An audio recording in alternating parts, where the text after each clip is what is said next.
ನೇಪಾಳದ ಒಂದು ಬಡ ದಂಪತಿ ಬೆಂಗಳೂರಿಗೆ ಬಂದು ಇಲ್ಲಿ ಗಾರೆ ಕೆಲಸ ಮಾಡ್ಕೊಂಡು ಜೀವನ ಕಟ್ಕೊಂಡಿರ್ತಾರೆ. ಆ ದಂಪತಿಗೆ 6 ವರ್ಷದ ಒಂದು ಮುದ್ದಾದ ಮಗಳು ಕೂಡ ಇರ್ತಾಳೆ. ಸಂಕ್ರಾಂತಿಯ ಹಿಂದಿನ ದಿವಸ ಅಡುಗೆ ಮಾಡೋದಕ್ಕೆ ಸೌದೆ ಬೇಕು ಅಂತ ಗಂಡ ಹೆಂಡತಿ ಇಬ್ಬರು ಕೂಡ ಸೌದೆ ತರೋದಕ್ಕೆ ಹೋಗ್ತಾರೆ. ಆಗ ಅವರ ಮಗಳು ಮನೆ ಮುಂದೆನೆ ಖುಷಿಯಾಗಿ ಆಟ ಆಡ್ತಿರ್ತಾಳೆ. ಆ ದಂಪತಿಯ ಜೊತೆನೆ ಬಿಹಾರ ಮೂಲದ ಅಭಿಷೇಕ್ ಅನ್ನುವಂತ ಒಬ್ಬ ವ್ಯಕ್ತಿ ಕೆಲಸ ಮಾಡ್ತಿರ್ತಾನೆ.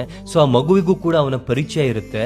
ಆ ಮಗುವನ್ನ ಅವನು ಪುಸಲಾಯಿಸಿ ಅಂಡರ್ ಕನ್ಸ್ಟ್ರಕ್ಷನ್ ಬಿಲ್ಡಿಂಗ್ ಒಳಗಡೆ ಕರ್ಕೊಂಡು ಹೋಗ್ತಾನೆ. ಕಟ್ಟಡದ ಒಳಗೆ ಕರ್ಕೊಂಡು ಹೋಗಿ ಆ 6 ವರ್ಷದ ಸಣ್ಣ ಮಗುವಿನ ಮೇಲೆ ಅತ್ಯಾಚಾರ ಮಾಡ್ತಾನೆ.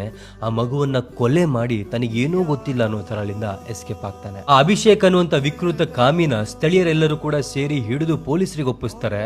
ಆದ್ರೆ ಅಲ್ಲಿ ಕೇಳ್ಬರ್ತಿರುವಂತ ವಾದ ಏನು ಅಂದ್ರೆ ಅವನು ಮಾನಸಿಕ ಅಸ್ವಸ್ಥ, ಅವನಿಗೇನು ಗೊತ್ತಾಗಲ್ಲ ಅಂತ. ಈ ಮಾನಸಿಕ ಅಸ್ವಸ್ಥ ಅನ್ನುವಂತ ಒಂದು ಸರ್ಟಿಫಿಕೇಟ್ ನ ಇಟ್ಕೊಂಡು ಯಾರು ಬೇಕಾದ್ರೂ ಕ್ರೈಮ್ ಮಾಡಬಹುದು, ಯಾರು ಬೇಕಾದ್ರೂ ರೇಪ್ ಮಾಡಬಹುದು ಅನ್ನೋದಾದ್ರೆ ಇಡೀ ಜಗತ್ತಿನಲ್ಲಿರುವಂತಹ 50% ಜನಗಳು ಕೂಡ ಯಾವ್ದಾದ್ರೂ ಒಂದು ರೀತಿಯಲ್ಲಿ ಮಾನಸಿಕ ಅಸ್ವಸ್ಥರ. ಮೋಸ್ಟ್ ಆಫ್ ದ ಟೈಮ್ ಮಕ್ಕಳ ಮೇಲೆ ಅತ್ಯಾಚಾರ ಮಾಡುವಂತವ್ರು, ಚೈಲ್ಡ್ ಅಬ್ಯೂಸ್ ಮಾಡುವಂತವ್ರು ಗೊತ್ತಿರೋರೇ ಆಗಿರ್ತಾರೆ. ಸೊ ನಿಮ್ಮ ಮನೆಯಲ್ಲಿ ಹೆಣ್ಣು ಮಕ್ಕಳಿದ್ರೆ ಅವ್ರಿಗೆ ಗುಡ್ ಟಚ್ ಅಂದ್ರೆ ಏನು, ಬ್ಯಾಡ್ ಟಚ್ ಅಂದ್ರೆ ಏನು ಅಂತ ಹೇಳ್ಕೊಡಿ. ತಂದೆ ತಾಯಿ ಅಣ್ಣ ತಮ್ಮಂದ್ರನ್ನ ಬಿಟ್ಟು ಬೇರೆ ಯಾರೇ ಹೊರಗಡೆಯಿಂದ ಎಕ್ಸ್ಟ್ರಾ ಕೇರ್ ತೋರಿಸಿದ್ರು ಕೂಡ ಸ್ವಲ್ಪ ಹುಷಾರಾಗಿರೋದಕ್ಕೆ ಹೇಳಿ. ಅಂಡ್ ನಿಮ್ಮ ಮನೆಯಲ್ಲಿರುವಂತಹ ಸಣ್ಣ ಮಕ್ಕಳನ್ನ ಎಲ್ಲೂ ಕೂಡ ಒಬ್ಬರೇ ಹೋಗೋದಕ್ಕೆ ಬಿಡಬೇಡಿ. ಈ ವಿಡಿಯೋನ ಪ್ರತಿಯೊಬ್ಬ ಪೇರೆಂಟ್ಸ್ಗೂ ಮತ್ತು ಹೆಣ್ಮಕ್ಳಿಗೂ ಕೂಡ ಆದಷ್ಟು ಶೇರ್ ಮಾಡಿ.